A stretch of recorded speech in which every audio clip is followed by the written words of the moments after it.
Siapa yang menyangka wajah perkereta apian kita yang dulu semrawut bisa berubah total dalam waktu yang singkat.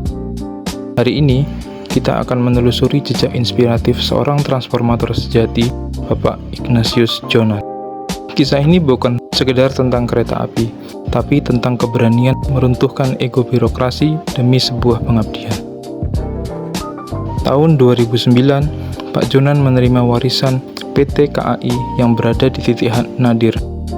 Perusahaan merugi puluhan miliar, stasiun kumuh menjadi sarang calo, dan penumpang bertaruh nyawa di atap kereta.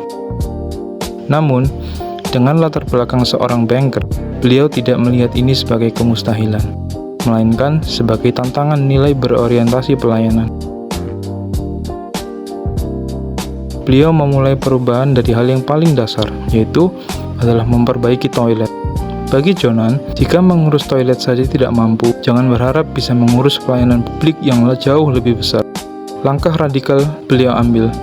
Beliau mensterilkan peron dari pedagang asongan dan memasang AC di seluruh kelas kereta, tanpa terkecuali. Beliau menunjukkan nilai accountable dan kompeten dengan menegakkan sistem tiket one man, one seat dan e-ticketing pada tahun 2012. Langkah ini tidak hanya memastikan bisnis calo, tapi juga mengembalikan martabat penumpang sebagai manusia. Beliau membuktikan bahwa aturan yang tegas adalah bentuk keadilan tertinggi bagi masyarakat. Hanya dalam 5 tahun, keajaiban itu nyata. PT KAI berbalik untung hingga ratusan miliar rupiah. Bapak Jonan Ignatius merupakan bukti bahwa perubahan besar lahir dari keputusan-keputusan kecil yang konsisten dan berpihak pada rakyat. Setiap langkahnya mencerminkan nilai dasar ASN berakhlak. Mari kita lihat bagaimana nilai berakhlak benar-benar dijalankan Pak Jonan di KAI. Berorientasi pelayanan, menata stasiun yang kumuh, menertibkan calo, memperbaiki toilet, dan memastikan penumpang mendapat tempat duduk layak. Akuntabel, menegakkan SOP, disiplin kerja, target kinerja, dan sanksi pelanggaran. Sistem tiket dibuat transparan, hasil kerja bisa diukur dan dipertanggungjawabkan. Kompeten, menempatkan orang sesuai kemampuan, memperkuat standar operasional, dan menuntut profesionalisme. Layanan ditingkatkan lewat kemampuan teknis, bukan kebiasaan lama.